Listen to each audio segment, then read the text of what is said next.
ہمارے آقا صلی اللہ علیہ وسلم فرماتے ہیں وَإِذَا رَآ مَا يَكْرَهُ، جب خواب میں وہ دیکھے کہ جو اسے پسند نہیں ہے،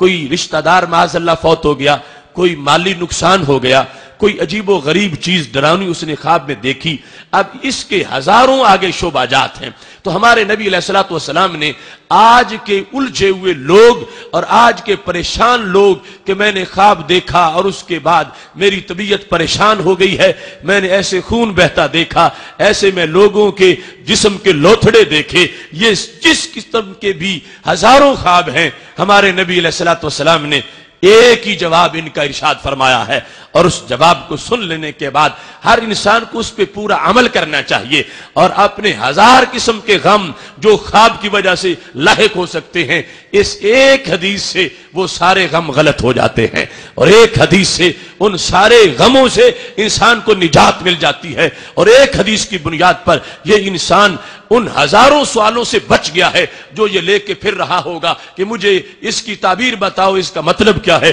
میں نے اس طرح کی صورتحال دیکھی ہے۔ یہ ہمارے نبی علیہ الصلوۃ والسلام کے جوامع الکلم میں سے جامع کلمات ہیں حدیث شریف کے کہ جملہ ایک ہے مگر 1,00,000 سے بھی زائد مسائل کا حل ہمارے نبی علیہ السلام نے اس میں اپنی امت کو عطا فرما دیا ہے۔ کیا فرماتے ہیں؟ اذا رأى ما يكره، جب کوئی دیکھے خواب میں وہ چیز جو کہ اسے پسند نہیں ہے، نقصان ہے، حادثہ ہے، کوئی چیز ایسی ہے، تو فرمایا اب کیا کرے؟ فَلْيَتَعَوَّذْ بِاللَّهِ مِنْ شَرِّهَا،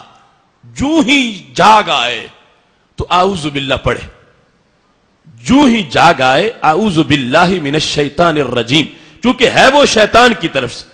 اور شیطان اس سے بھی بندے کو نقصان پہنچانا چاہتا ہے۔ کیسے؟ کہ جب یہ اس سوچ میں پڑ جائے گا کہ کچھ ضرور ہو جائے گا، خواب میں نے دیکھا ہے کچھ ہو کے رہے گا، اب جس وقت ذہن میں یہ اپنے طور پر کوئی اس کی تعبیر بنا لے گا تو اب اس کے سوچ کے منہمک ہو جانے کی وجہ سے یہ خود اپنا نقصان کر بیٹھے گا، یہ ڈر ڈر کے اپنا مغز کھپا کھپا کے اپنی سوچ میں پڑھ پڑھ کے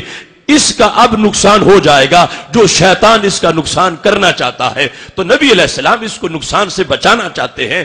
جو کچھ بھی تم دیکھ لو، کتنا ہی بھیانک خواب نہ کیوں نہ ہو،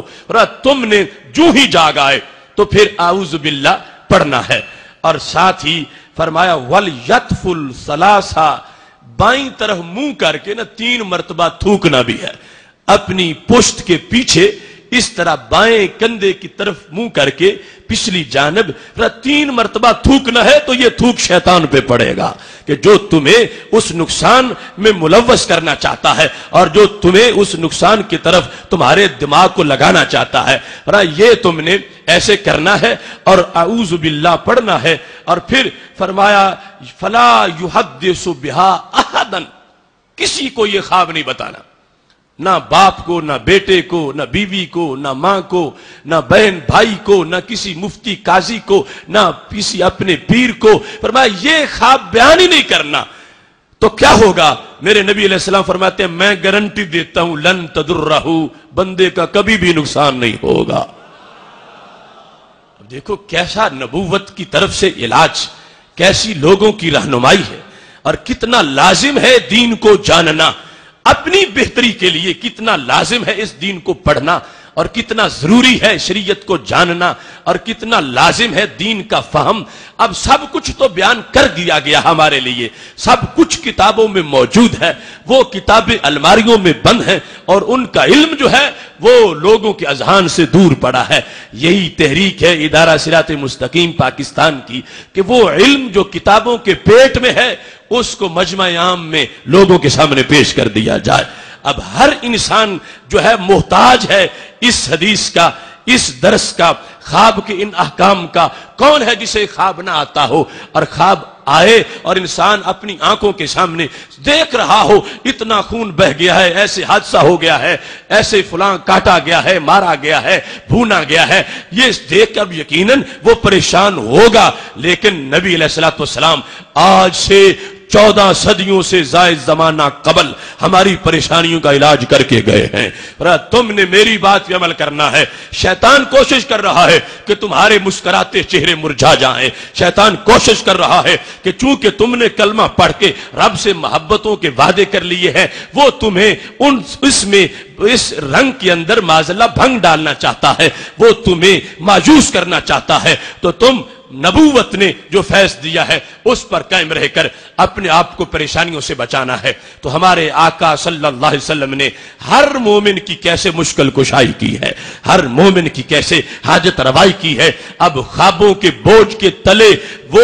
بندے جو روندے جا رہے ہیں کہ اتنا ڈراؤنا خواب ہے، کچھ ہو کے رہے گا، تو میرے نبی علیہ السلام نے فرمایا مجھے مانا ہے تو کچھ بھی نہیں ہوگا، میرے کہنے پہ تم عمل کر لو، اٹھتے ہی اعوذ باللہ پڑھو، اگر نہیں یاد رہا تو پھر جب یاد آ جائے پڑھ لو۔ ہو سکتا ہے کہ اس وقت بیدار ہوا انسان اور پھر سو گیا ہے تو اب اعوذ باللہ نہیں پڑھ سکا، لیکن اعوذ باللہ پھر بھی قضا نہیں ہوا۔ دن کو جب رات والا خواب یاد آیا، ابھی اپنے بائیں کندھے کے پیچھے منہ کر کے 3 مرتبہ تھوکو اور اعوذ باللہ من الشیطان الرجیم یہ پڑھ لو، اور پھر سید عالم نور مجسم شفیع معظم صلی اللہ علیہ وسلم پر اعتماد کر کے پوری طرح آگے کسی کے سامنے یہ بات بیان مت کرو کہ میں نے یہ خواب دیکھا ہے، اس طرح کی صورتحال ہے، یہ فرمایا آگے کسی کے سامنے اس کو بیان نہیں کرنا۔ تو پھر کیا ہوگا؟ لن تدرہ، لن تاکید نفی کے لیے ہے، جس میں نبی علیہ السلام نے تاکید کے ساتھ سمپل خبر یہ تھی، فرماتے کہ نقصان نہیں ہوگا، اب فرمایا ہرگز نقصان نہیں ہوگا۔ لن تدرہ، فرمایا وہ خواب انسان کو نقصان نہیں پہنچا سکے گا۔ تو اس واسطے ہمارا ایمان بالغیب ہے، سید عالم نور مجسم شفیع معظم صلی اللہ علیہ وسلم کی نبوت پر پورا یقین ہے، آپ کی تعلیمات پر پورا اعتقاد ہے۔ یہ حدیث شریف بخاری شریف میں بھی ہے، یہ حدیث شریف مسلم شریف میں بھی ہے۔ اس واسطے اس پر پورا عمل کرتے ہوئے اپنا بھلا سوچنے کی ضرورت ہے، ورنہ تم لے کے پھرتے رہو گے کہ اس کی تعبیر فلاں سے پوچھیں فلاں سے پوچھیں، اور ذہن تعبیر خود ہی بنا چکا ہے کہ یہ ایسا کوئی نقصان ہونے والا ہے جو مجھے خواب نظر آ رہا ہے، اور اگر کوئی تعبیر بنا لے گا نقصان والی تو پھر نقصان ہو بھی جائے گا معاذ اللہ۔ مشکل ہے پھر انسان بچ سکے، چونکہ جس وقت ایسی صورتحال میں تعبیر بنا لی جائے خواب کی تو تعبیر کی تاثیر ہوتی ہے، تعبیر کا اثر ہو جاتا ہے، تعبیر کی وجہ سے پھر آگے نقصان ہو سکتا ہے۔ اب دیکھو قرآن مجید برہان رشید میں جہاں حضرت یوسف علیہ السلام کا ذکر ہے کہ جس وقت آپ جیل میں موجود تھے اور جیل کے اندر آپ کے ساتھ جو ہے 2 ساتھی بھی جیل میں جن کو قید کیا گیا تھا وہ بھی ساتھ موجود تھے، انہوں نے ایک دن آپ سے اپنے خواب کے بارے میں پوچھا، اور حضرت یوسف علیہ السلام چونکہ خوابوں کی تعبیر اچھی طرح بیان کرتے تھے، آپ نے ان کو پہلے تو مشروط طریقے سے کہا کہ ٹھہرو، اور پھر ان کو آپ نے تعبیر بتا دی۔ قرآن کہتا ہے وَدَخَلَ مَعَهُ السِّجْنَ فَتَيَانِ، 2 جوان ان کے ساتھ جیل میں داخل ہوئے۔ قال احدہما انی ارانی اعصر خمرا، ایک نے کہا میرا خواب ہے کہ میں خواب میں جو ہے وہ شراب نچوڑ رہا ہوں۔ وقال الاخر انی ارانی احمل فوق راسی خبزا،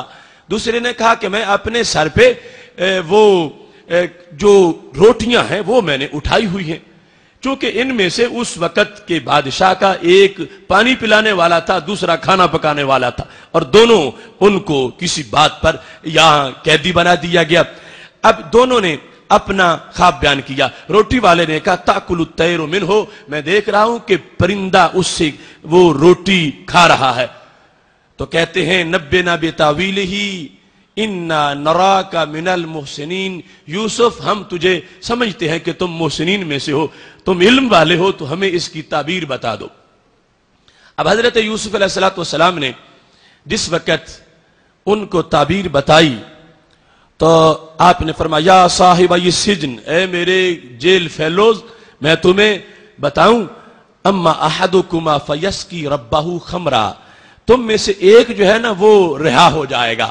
اور وہ پھر اپنے بادشاہ کے پاس اسی منصب پہ فائز ہو جائے گا اور وہ اپنے بادشاہ کو جا کے شراب پلائے گا۔ یہاں رب کا اطلاق اس بادشاہ پہ کیا گیا۔ وَأَمَّا الْآخَرُ فَيُصْلَبُ، یہ جو دوسرا ہے نا روٹی کی خواب والا، اس کو پھانسی پہ چڑھا دیا جائے گا. فتاکل الطیر من راسہ، تو پھانسی پہ جب ہوگا تو پرندے اس کے سر کا گوشت نوچ رہے ہوں گے. اب یہ دونوں خواب جو تھے یہ آپ نے تعبیر بتا دی کہ ایک رہا ہو جائے گا، دوسرے کو سزا ہوگی، اور دوسرا جو ہے اس کو یہ صورتحال ہوگی وہ ایسے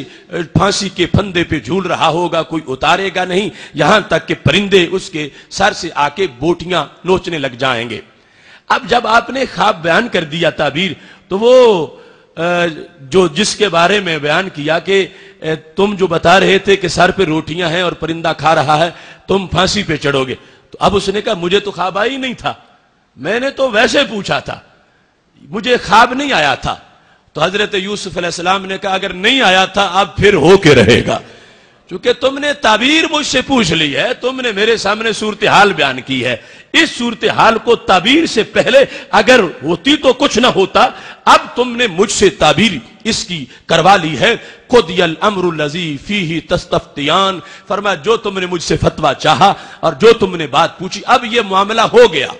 قضی، یہ امر طے ہو گیا، یہ فیصلہ اللہ کے دربار میں بھی ہو گیا، یہ ایسے ہی ہوگا. اور یقیناً ایک ان میں سے رہا ہو گیا اور دوسرے کی وہی صورتحال تھی جو بیان کر دی گئی. تو اس واسطے سید عالم نور مجسم شفیع معظم صلی اللہ علیہ وسلم نے یہ جو بتا دیا تو اس میں فرمایا کہ وہ کسی کو نہ بتائے، کیونکہ جو سنے گا وہ بھی آگے اس کی تعبیر ڈھونڈنا لگ جائے گا کہ یہ ہو سکتا ہے وہ ہو سکتا ہے. اور نہ بتانے کا مقصد کیا تھا کہ فرمایا دل سے بات نکالو، اصل میں ہمارا مقصد یہ ہے کہ سرے سے بات ہی ختم کی جائے. شیطان چاہتا ہے کہ یہ پھیلے، یہ بھی پریشان ہو، اس کے بھائی سنے وہ بھی پریشان ہو، باپ سنے وہ بھی پریشان ہو، بیٹا سنے وہ بھی پریشان ہو. شیطان اپنی تحریک آگے پریشانی کی بڑھانا چاہتا ہے کہ جدھر جدھر بیان ہوتا جائے خواب ادھر پریشانی بڑھتی جائے. لیکن نبی علیہ السلام اپنی امتی کو غم سے بچانا چاہتے ہیں. تجھے یہ شیطان نے دکھائی اور تیرا معاملہ اب تیرے تک ہی رہنا چاہیے، سوچنا تو نے بھی نہیں کہ یہ نقصان ہوگا اور آگے بتانا بھی کسی کو نہیں.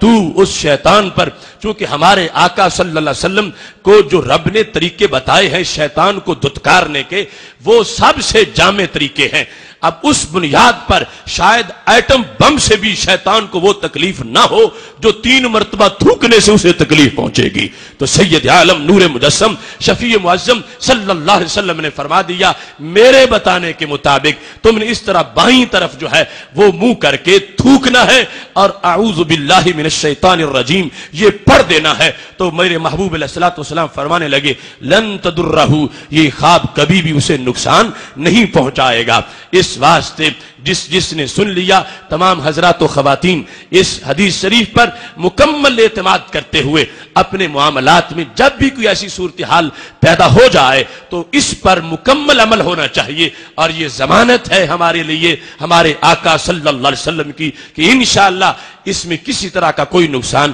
نہیں ہوگا اور انسان جو ہے وہ اس نقصان سے اللہ کے فضل سے محفوظ رہے گا.